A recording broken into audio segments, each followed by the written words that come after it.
After the devastation of Europe in World War II, the Americans had the Marshall Plan, and they just took with other countries as well, piles of people and money to rebuild Europe. This winter, it looks like Europe is going to be devastated.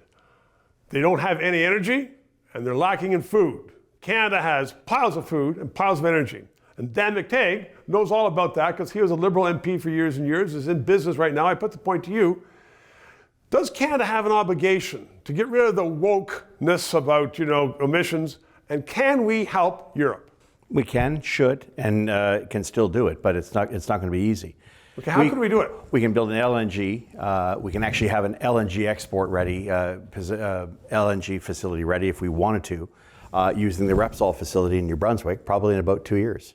Now, that's not going to help this winter. But right. This is not a problem, Stephen, that's going to go away this winter. No, that's true. This is going to go on for several years. It doesn't matter what Putin does. I think the die is cast. We now know that Canada has to step up to the plate. In the past 15 years, the Americans have lurched ahead of us in LNG projects. We had 17, 18 on the books. We lost 16 of 17.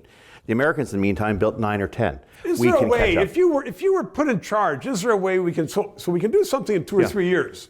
If we act quickly. Yes. But is there a way we can get direct relief so people aren't freezing in Europe this winter? Well, I think we're going to continue maximizing pipelines in our country to ensure that there's adequacy of supply to the United States, so they can then get it to the Europeans. We have to rely upon the Americans. Because we don't have the infrastructure. We don't have the LNG infrastructure. We decided that was not important. We followed the European wisdom of the past 20 years and said natural gas is a fossil fuel. It's not good for climate change. Therefore, we are going to shun it. Yeah. And unfortunately, there are consequences. Now, have we learned from that?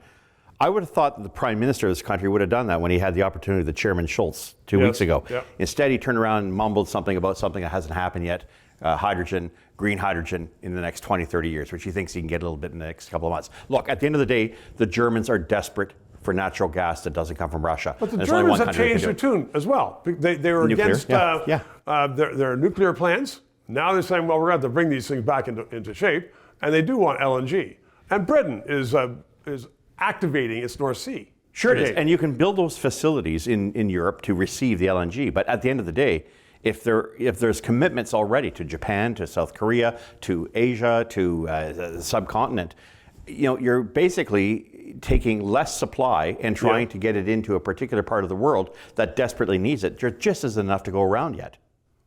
And I saw the other day where there's oil going from Russia to China to ships down around South Africa and up to Britain. Yeah, well, how about the idea that the American Strategic Petroleum Reserve is giving away oil that winds up in the hands of the Chinese and the Indians, as opposed to helping? It just doesn't make sense. Whether it's oil or gas, the governments have no interest in making sure that it gets to the right people at the right time. We need to stop our wokeness, and that's to Mr. Guilbeault. Crazy, but you're right. 3 minutes and a few seconds. Please stay tuned to keep informed about the latest policy issues.